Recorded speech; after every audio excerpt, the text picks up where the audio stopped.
రాజశేఖర్ రెడ్డి మృతి పట్ల అనుమానాలు ఉన్నాయని వైసీపీ చేసిన ఆరోపణల పట్ల కాంగ్రెస్ తీవ్రంగా స్పందించింది.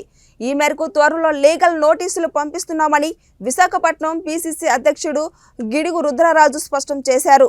రాహుల్ గాంధీ మరో భారత్ జోడో యాత్ర చేయబోతున్న నేపథ్యంలో ఏర్పాటు చేసిన మీడియా సమావేశంలో ఆయన పాల్గొన్నారు. ఈ సందర్భంగా ఆయన మాట్లాడుతూ జనవరి 14న మణిపూర్లో ప్రారంభం కానున్న జోడో యాత్ర 66 రోజులు కొనసాగుతుందని తెలిపారు.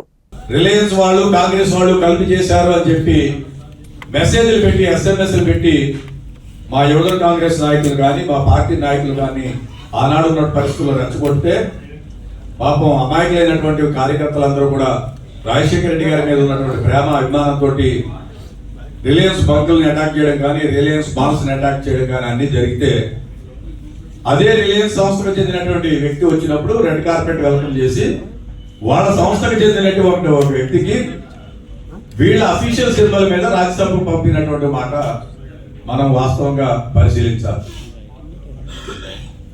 మీ ఇద్దరి మధ్యన ఎటువంటి లావాదేవీలు ఉన్నాయి రాష్ట్ర ప్రజలు కోరుకుంటున్నారు.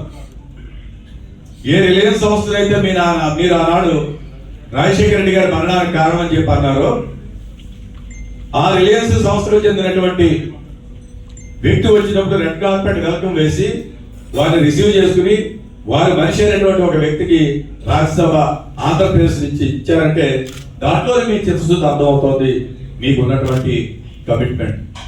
కనుక లేనిపోయిన మాటలు మాట్లాడి శ్రీమతి సోనియా గాంధీ గారిని, గాంధీ నెహ్రూ కుటుంబాన్ని, కాంగ్రెస్ పార్టీని